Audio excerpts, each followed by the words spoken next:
मनुष्य बड़ा ही विचित्र प्राणी होता है। जब हाथ खाली होते हैं तो आंखों में स्वप्न भरे होते हैं। जब खोने को कुछ नहीं होता तो पाने के लिए प्रयास करता रहता है। निर्भय होकर आगे बढ़ता है, संकटों का, चुनौतियों का सामना करता है। किंतु जब हाथ भर जाते तो स्वप्न देखना ही बंद कर देता है। जो पा लिया उसे खो ना दे, इस भय से संकटों का, चुनौतियों का सामना करना बंद कर देता है। उस राह को ही छोड़ देता है जिस पर चलकर उसने सफलता पाई थी। ये अनुचित है। जीवन में कोई भी परिस्थिति हो, कैसी भी अवस्था, चुनौतियों को स्वीकार कीजिए, क्योंकि यदि आप चुनौतियां स्वीकार करोगे तभी आप इस संसार को कुछ देने योग्य बनोगे। यदि सफल रहे तो इस संसार को एक सक्षम नेतृत्व देंगे। यदि असफल रहे तो एक सीख कि क्या नहीं करना चाहिए। तो जीवन में चुनौतियों को चुने, चिंताओं को नहीं। राधे राधे। आप इस संसार में ऐसे कई लोगों को जानते होंगे जिन्हें आप स्वार्थी मानते हैं, जो आवश्यकता पड़ने पर ही आपको स्मरण करते हैं, अन्यथा वर्षों तक कहीं दिखाई भी नहीं देते। किंतु जैसे ही उनकी आपके सहायता की आवश्यकता पड़ती है, हाथ जोड़कर आपके सामने सज्ज रहते। बड़ा क्रोध आता है ना इनको, मन खिन्न हो जाता है। मन से ये स्वर निकलता है कि इस व्यक्ति की सहायता न करें। किंतु ऐसा कभी मत कीजिए। आप सोचेंगे क्यों कह रहा हूं मैं ऐसा। स्मरण रखिएगा, दीपक का स्मरण व्यक्ति केवल तभी करता है जब अंधकार गहरा हो जाता है। उसे स्वार्थी मानकर स्वयं व्याकुल ना हो, स्वयं को दीपक मानकर आनंदित होइए। भाग्यवान समझिए खुद को कि किसी को आवश्यकता पड़ने पर आपकी याद आए, कि आप इस संसार में किसी की सहायता करने योग्य हैं। इस जीवन में किसी के स्वार्थी होने से स्वयं का दृष्टिकोण न बदले। बस ये दृष्टि रखिए स्वयं के परमार्थ पर। मन प्रसन्न होकर बोले, राधे राधे। मनुष्य को जब सफलता मिलती है तब उसमें जागता है अहंकार, और ऐसे में मनुष्य अक्सर एक बात भूल जाता है, झुकना। सोचता है कि मैं किसी के समक्ष क्यों झुकूं। और ऐसा इसलिए होता है क्योंकि मनुष्य एक महत्वपूर्ण बात भूल जाता है कि इस संसार में, इस जीवन में उसने जो भी प्राप्त किया है, झुककर प्राप्त किया। बालपन में चलना सीखा तो इस धरा पर झुककर, गिरकर। बड़ों का आशीष लिया तो झुककर। किसान को फसल काटने के लिए झुकना पड़ता, कुएं से पानी निकालने के लिए पात्र को झुकना पड़ता है।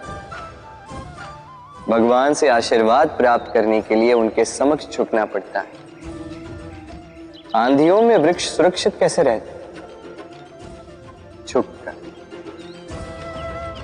सम्मान कैसे पाया जाता है?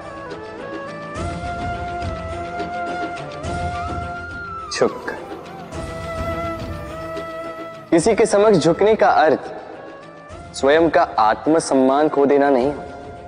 उसका अर्थ होता है विनम्रता। हम मनुष्य हैं और इस आकाश की ऊंचाइयों तक पहुंचने के लिए हमें किसी पक्षी की भांति पंखों की आवश्यकता नहीं।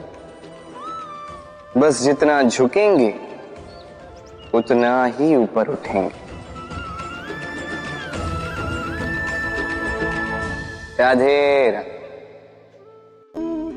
परीक्षा एक ऐसी व्यवस्था जिससे मुझे, आपको, सबको कहीं ना कहीं दो चार होना ही पड़ता है। स्मरण कीजिए अपना बालपन।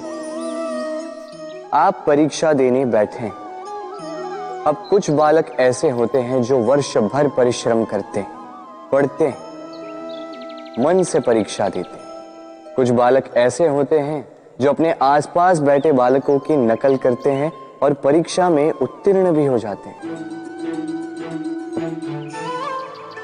बुरा लगता है ये सोचकर कि कोई बिना किसी परिश्रम के परीक्षा में उत्तीर्ण कैसे हो सकता है। किंतु स्मरण रखिएगा, जो नकल करते हैं वो परीक्षा में उत्तीर्ण हो सकते हैं, सफल नहीं, क्योंकि वो नकल करते हैं बिना प्रश्न को समझे, बिना उत्तर का तरीका निकाले। यही हमारे साथ भी होता है। हम हमारे जीवन में दूसरों को देखते हैं, उनकी नकल करते हैं, उनकी भांति बनने का प्रयास करते हैं, किंतु ना हमारे जीवन में सफलता आती है, ना आनंद आता है। क्यों? क्योंकि हम एक विशेष बात भूल जाते हैं कि प्रत्येक मनुष्य का व्यक्तित्व भिन्न होता है। आप दूसरों की नकल करके अपना जीवन व्यतीत कर सकते हैं, किंतु यदि अपने जीवन में सफलता लानी, यदि अपने जीवन में आनंद लाना है, तो स्मरण रखिए, स्वयं के प्रश्नों का उत्तर जीवन में स्वयं को ही खोजना होगा। राधे राधे। कभी वर्षा के कारण बने कीचड़ से होकर आप अपने घर गए? पादुका पहनने के कारण आप उस कीचड़ से तो बच जाते, किंतु उन पादुकाओं द्वारा उड़ने वाली कीचड़ की बूंदें आपके वस्त्रों को मैला कर ही देती। किंतु फिर भी उन बूंदों से आपके वस्त्र मैले हो जाएंगे, इस कारण से आप पादुका पहनना तो नहीं छोड़ते। इसी प्रकार जीवन में कुछ ऐसे लोग भी आते हैं पादुका की भांति, जो आपको कीचड़ से तो बचा लेते हैं, किंतु वस्त्र रूपी आपके मन पर शंका के दाग लगा ही जाते हैं। इन लोगों के कारण से मन को खिन्न करने की आवश्यकता नहीं। आवश्यक है ये सोचना कि आपको आपके पांव कीचड़ से बचाने या आपके वस्त्र। जीवन में गंभीर होना अच्छी बात है, किंतु हर बात को यदि गंभीरता से लेने लगोगे तो जीवन का आनंद समाप्त हो जाएगा।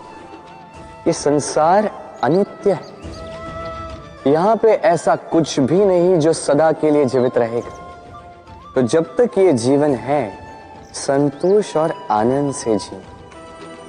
स्वयं पर छिटकने वाले कीचड़ पर ध्यान ना दें, बस आनंद बांटते रहें। मन प्रसन्न होकर बोले, राधे राधे। जीवन